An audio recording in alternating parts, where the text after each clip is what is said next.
국민의힘 이준석 당대표를 비롯해 유승민 전 의원, 하태경 의원이 여성가족부 폐지를 대선 공약으로 내걸었습니다.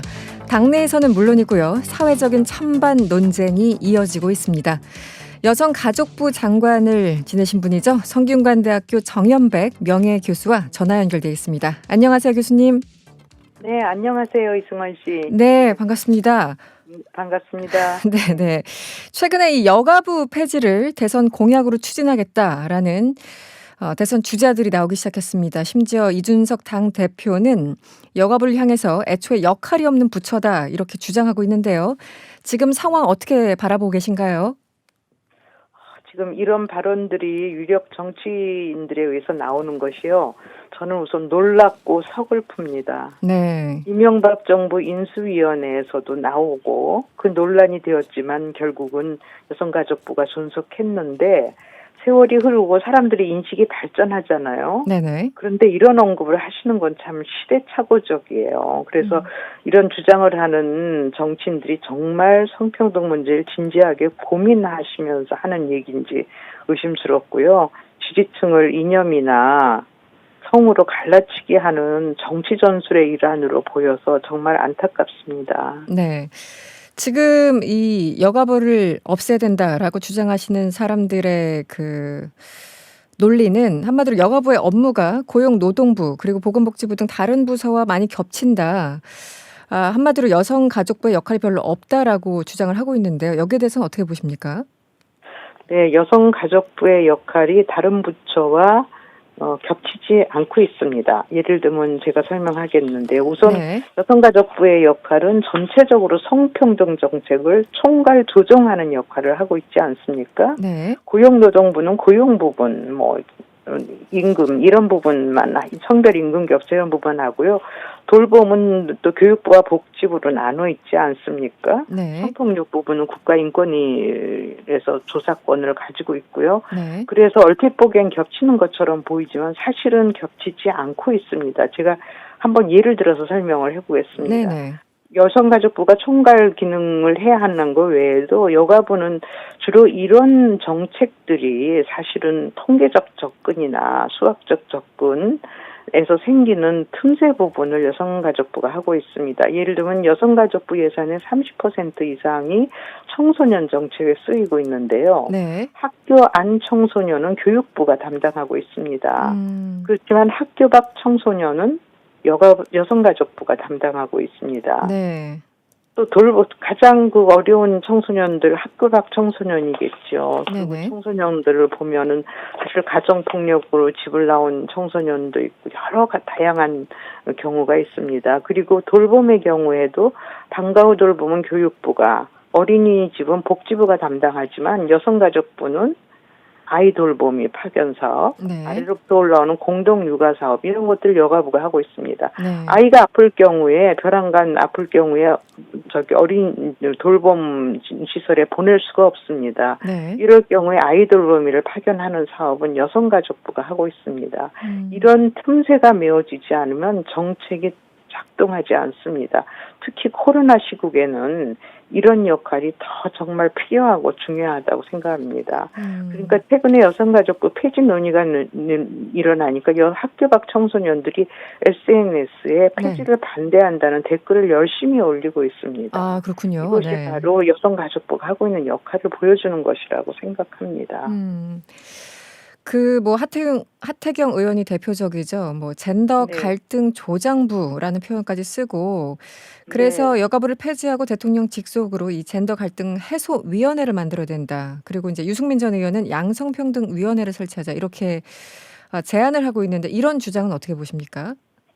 우선요, 여성가족부의 명칭이 사실은 영어로는 Ministry of Gender Equality and Family 아닙니까? 네네. 성평등과 가족부이거든요.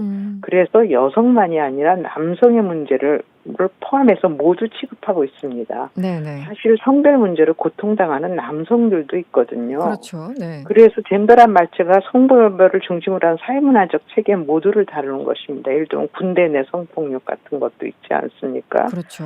예, 뿐만 아니라 이런 남녀 간의 젠더 갈등을 해소하기 위해서 여러 사업을 제가 재직 중일 때도 해왔습니다. 뭐 여성과 남성의 청년 대화 모임을 한다든가 혹은 양성평등에 동의하는 남성들이 모여서 만든 성평등 보이스 사업 이런 것들이 있었습니다. 네. 그리고 성적 불평등은 남성과 여성의 연대와 협력 없이는 우리는 해결할 수 없고 더 좋은 세상을 만들 수가 없습니다. 네. 그런데 이런 이슈가 최근에 몇 년 사이에 미투 운동이나 디지털 성폭력, 한부모 문제 이런 성차별과 관련된 현안이 너무 많이 제기되니까 네. 사실 성평등 문화 조성을 위해서 우리가 한 사업들이 여성가족부의 사업들이 잘 눈에 보이지 않습니다.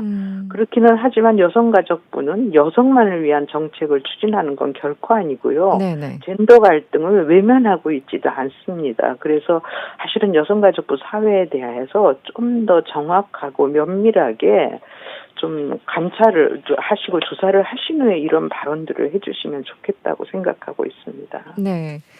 이 질문 하나 더 드릴게요. 이준석 대표가 네. 이제 여가부가 인도네시아에서 현지 여성을 위해서 25억 원 규모의 국제 개발 협력 사업을 추진하는 이런 정책을 추진하고 있는데 부처 존립을 위해서 영역을 벗어난 일을 계속 만든다라는 입장이거든요. 여기에 대해서는 어떻게 보십니까? 네. 저는 이준석 대표가 ODA 사업을 아는지를 좀 여쭤보고 싶습니다. 네. 이 사업은요, 정부가 하는 국제개발협력 사업의 일환입니다. 네. 그리고 25억도 매년 5억씩 5년간 하는 사업인데요. 이미 제가 재직할 때는 베트남, 라오스에서 했고요. 지금 인도네시아에서 네. 여성들을 위한 직업훈련, 그리고 직업훈련 환경 개선, 직업교육, 취업이나 창업 지원 이런 거를 하는 프로그램입니다. 네네. 베트남이나 라오스에 성공했고 그래서 인도네시아에서 하는데요. 네.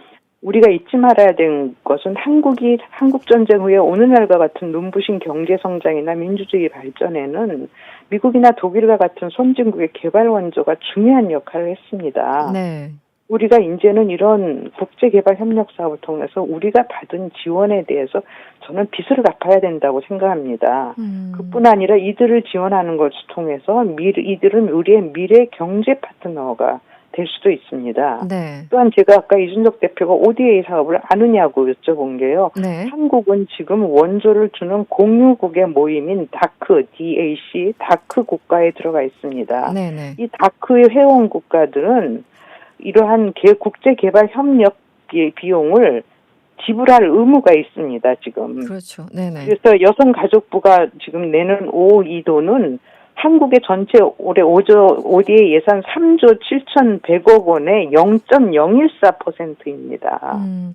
교수님, 장관님, 이 인도네시아 현지 여성 돕기 위한 이 25억 원이 그러니까 지금 이준석 대표의 주장 어떤 취지는 ODA 사업은 외교부가 주관하는 건데 왜 여가부가 이렇게 사업을 하는 거냐라는 질문 같기도 해요. 네. 아니요. 근데 외교부가 하는 ODA 사업은 각 부처가요. 네. 나누어서 이런 ODA 사업을 하게 돼 있습니다. 그러니까 같은 사업으로 보면 되는 거죠.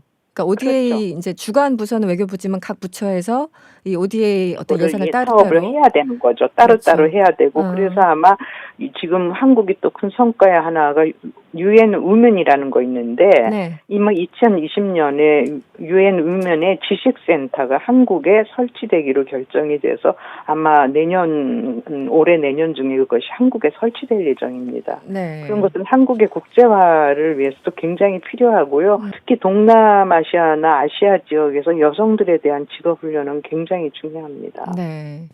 사실 올해 발표된 성격차 지수만 보더라도 우리나라는 156개국 가운데 102위였고요. 굉장히 하위권이죠. 그렇습니다. 네. 예. 그리고 성별 임금 격차 2019년 기준 OECD 1위였다고 합니다. 그럼에도 네. 불구하고 여성 할당제를 폐지해야 되고 지금의 여성 정책은 여성 우대 정책이다라고 주장하시는 분들이 계시거든요. 여기에 대해서 말씀을 해주시면 어떻습니까?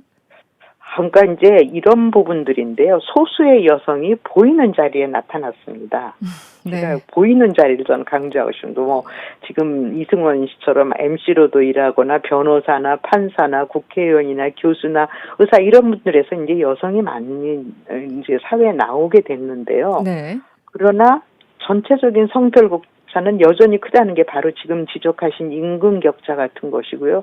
대다수의 여성은 고통당하고 있습니다. 제가 네. 예를 하나 다시 들 거예요. 코로나 대유행 이후에 올해 3월에 여성정책연구원의 조사에 따르면 20대에서 50대 사이 여성 노동자의 46.1%가 일자리를 잃었습니다. 아, 거의 그리고 절반이네요. 그중에서 네네. 그중에서 21%만이 실업기금을 받았다고 합니다. 음. 그리고 몇 년 전 지난 한 3년 전에 있은 일인데 네. 은행들이 신규 채용에서 교묘히 비밀리에 여성은 20% 이하로 뽑으라는 지시를 심사위원들한테 내려보내서 그렇게 그 신규 채용이 이루어진 적이 있습니다. 경쟁에서의 공정성도 지켜지지 않는 부분이 여전히 있습니다. 그래서 저는 코로나 이후에 사회 복원을 생각을 한다면 특히 이런 부분에서 일정하게 여전히 여성 할당제는 필요하다는 것입니다. 어느 부분에서 어떻게 필요한지는 물론 사회적 토론이 필요하겠죠. 네.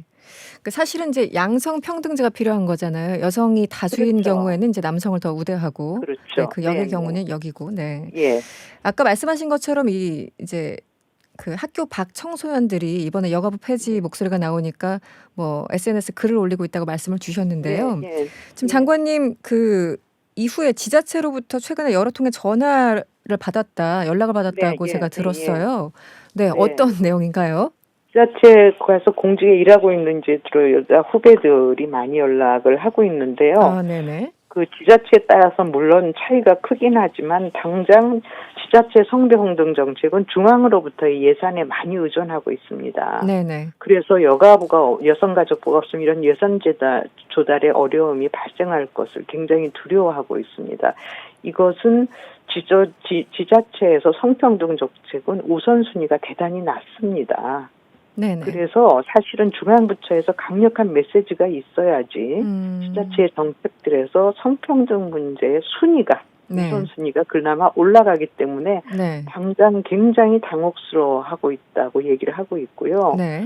다음에 지역에서는 사실은 정책 노하우나 정보, 정책의 여러 가지 방법, 아이디어 이런 거 굉장히 필요합니다. 특히 지역에서 무엇보다도 중요한 건 성평등 교육이거든요. 네네. 이런 것에 대해서 여성가족부가 콘텐츠를 제공하고 각기 지역에서 또 이루어진 좋은 사업들은 환류하고 소통하고 다른 지자체 여성 담당자들에게 전달하고 이런 역할을 해왔거든요. 그래서 지역에 있는 성평등 정책 담당자들에게는 여성가족부의 정책 제안이나 지원은 갈등을 해소하는 샘물과 같은데 그것이 없어지면 우리는 어쩌란 말이냐 하는 그런 뭐랄까요, 애원의 목소리라고 할까요? 우려의 목소리들이. 우려의 목소리들이 나오고 있습니다. 교수님, 이제 서울만 보더라도 사실은 뭐 승진 문제, 고용, 임금, 가사 노동 여전히 이제 성차별적인 요소들이 곳곳에 있지 않습니까? 그럼에도 이제 불구하고 지방에 가면 이 문제들이 더 심각해진다라고 얘기를 들었는데 지금 그 부분을 얘기를 하시는 거군요. 그렇죠. 물론 지역이 모두 그렇다고 할 수는 없지만 지역에 따라서 아주 열악한 지역들이 많이 있습니다. 지금 여성 가족부란 아까 이제 영어로 할 적엔 젠더라는 표현을 썼지만 여성 가족부라는 이름 때문에 더 오해하시는 분들도 사실 계시는 것 같아요. 뭐 양성평등부, 성평등부 이렇게 이름을 좀 바꾸자라는 제안도 있던데 이 부분은 어떻게 보세요? 성평등 가족부죠. 사실 가족부 지금 굉장히 중요하잖아요. 가족의 역할이 너무 빨리 밝히고 해서 성평등 가족부 또 경우에 따라서는 청소년을 지금 청소년계에서는 계속 명칭에 넣어달라는 요구도 하고 있어요. 그렇긴 한데 어쨌건 지금 성평등 가족부로 가자는 의견들이 많이 나오고 있어요. 그러나 이거는 앞으로 조금 더 사회적 토론을 통해서 적절하게 결정을 하면 좋을 것 같고요. 저는 여성가족부가 존치하고 그리고 그 예산이나 그 집행력도 강화돼야 된다 하는 게 중요할 것 같습니다. 네, 알겠습니다. 교수님 마지막 질문인데요. 이제 전직 여가부 장관 으로서 지금 이제 네. 어쨌든 모든 부처가 완벽할 수는 없는 것이고 네, 뭐 네. 한계도 있을 것 같아요. 한계는 네. 뭐고 앞으로 좀 개선 방향을 말씀해 주시면 어떨까요? 저는 아까 청소년 정책 얘기도 했는데요. 네네. 지금 여성가족부가 사업의 가지수가 굉장히 많습니다. 네. 다른 부처에서 놀랍니다. 예산과 인원은 사업의 가지수에 비해서 너무 부족하거든요. 그래서 여가부를 비판할 것이 아니라 제대로 일을 하게 해주어야 된다. 이 네. 사업들을 하는 것이 첫 번째고요. 네. 다음에 두 번째는 지금 돌봄 사업도 교육부, 복지부, 여성가족부로 나눠져 있지 않습니까? 네. 성차별도 특히 뭐 성별 임금 격차 이런 건 고용노동부가 주로 하고 여가부도 하고 있죠. 여성 고용. 네. 이런 거는 굉장히 중요한 사업인데 이거를 여가부가 조율을 조정할 수 있는 그런 통합적인 기능을 좀 강화하도록 도와야 되고요. 그래야 경제가 살 수 있습니다. 왜냐하면은 물론 고용노동부나 교육부나 이런 데서 열심히 하시지만 네. 거기에서 성차별이나 성평등 문제는 그 사업에 바로 그런 부처들 사업이 너무 많다 보니까 사업의 우선순위가 굉장히 떨어지고 있습니다. 네네. 뿐만 아니라 부처별로 부분 하고 있어서 이거를 총괄 조정하는 기능이 잘 되고 있지 않고요. 네. 그렇기 때문에 경제가 살기 위해서도 여가부가 이런 기능에 좀 더 조율 조정하고 통합적인 기능을 강화하도록 도와야 된다는 것입니다. 네. 알겠습니다. 오늘 인터뷰는 여기서 마무리를 해야 되겠습니다. 고맙습니다. 네, 감사합니다. 네. 전직 여성가족부 장관 성균관대학교 정연백 명예교수였습니다.